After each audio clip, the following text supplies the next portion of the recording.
ça y est, on est le 10 janvier et nous partons pour le Cap-Vert. Et donc 800 000 nautiques nous attendent. En cas, allez, on se dit qu'on va faire à peu près 7 jours. Et on aura un bon portant, quand même pas mal de vent. Ouais, dans du vent portant, ça va être bien avec une houle assez courte qui va nous pousser. On espère qu'elle ne sera pas trop méchante. Voilà, pas trop agitée. Non.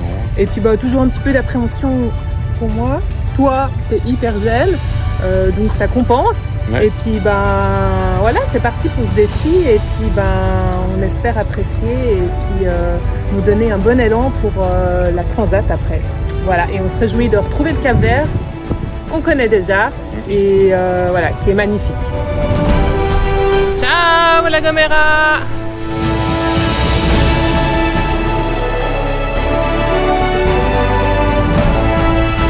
Cap au sud!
Qu'est-ce que tu fais, Patrice?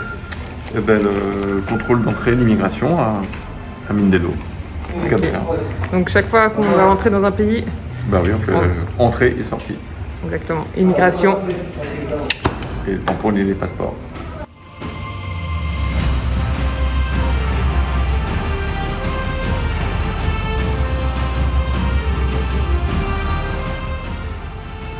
Et là, donc, on est à la police maritime.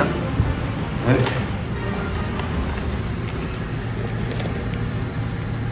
Voilà, on remplit par rapport au bateau et à l'équipage. On a été faire nos formalités d'entrée au Cap-Vert. Donc c'est une bonne chose. Et puis on est un peu rassurés parce que s'ils ferment les frontières à cause du Covid, on peut quand même sortir quand on veut avec le bateau pour aller aux Antilles. Donc voilà, ça diminue le stress par rapport à ça.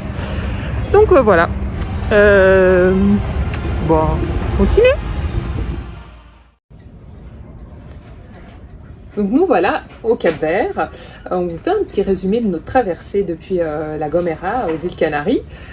Donc on a parcouru 800 000 et qu'on a fait en fait en 6 jours. Donc une moyenne tout à fait raisonnable. C'était déjà quoi la moyenne qu'on a fait? Bon, on était à 6,95 sur les 3 derniers jours et sinon à 5,95 sur les 3 premiers. Il y avait un petit peu moins de vent les 3 premiers jours, mais après 18-22 nœuds, puis après c'est monté un peu 22-24. 26. On avait des rafales à 30. À 30 nœuds. Bon, la mer n'était pas terrible, hein. Comme prévu, elle était un peu désordonnée, un peu travers, assez courte et pas très agréable. Mais sinon, le vent a été là, donc c'était bien ça. Ouais, et ça tapait quand même pas mal. Hein, Ouais, comme elle était courte. C'était pas hyper confortable. Et voilà, ben ça, on a pu voir pas mal de choses, en ressortir pas mal de choses sur cette traversée. Et c'est vrai qu'on se remet quand même un petit peu en question par rapport à la suite du voyage. C'est vrai que moi je suis toujours stressée pendant les navigations. Je peux prendre un peu de plaisir, mais c'est vrai qu'il y a pas mal de moments où voilà, c'est plus compliqué. Et on a vu aussi que Naël, il a exprimé que c'était un peu long. Donc je pense 4 jours, ça va. Après, ça commence... Ouais, là, 6 jours, c'était un peu long. Il dit qu'il peut pas bouger, qu'il peut pas jouer comme... Puis on voyait qu'il commençait un petit peu à fatiguer. Voilà, il avait des petites cernes qui apparaissaient. Donc je pense que son sommeil était pas non plus très réparateur. Et puis Camille, elle est à fond. Hein. Je pense que c'est bien ta fille pour ça. Ouais. Elle est vraiment... très à l'aise, c'est comme si elle était à terre en fait, elle met la tête dans tous les sens, elle arrête pas de bouger, très hyper dynamique. Un peu trop des fois d'ailleurs parce que nous on est fatigués donc du coup c'est compliqué.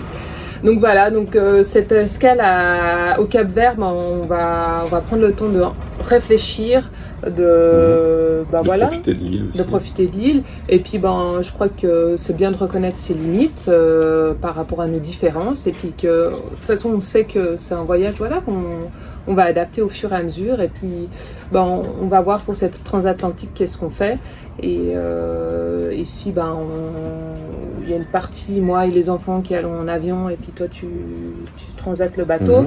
On va voir, voilà. Je pense que c'est vraiment important de reconnaître ses limites et puis d'adapter son voyage selon ses besoins et pour pouvoir continuer en fait ce rêve qu'on est en train de vivre. Yes. Donc voilà, écoutez, la prochaine vidéo sera consacrée au Cap-Vert et je pense que vous allez prendre du plaisir à la regarder, en tout cas j'espère. C'est sûr. Et puis en attendant, on continue à nous suivre et puis vous pouvez mettre des petits pouces, vous abonner à la chaîne si ce n'est pas encore fait et puis on fait plein de gros bisous. Ouais, ciao, à bientôt. Ciao. Accepter ses différences, accepter de ne pas être et de ne pas faire comme les autres. La route est longue et sinueuse, mais tellement riche.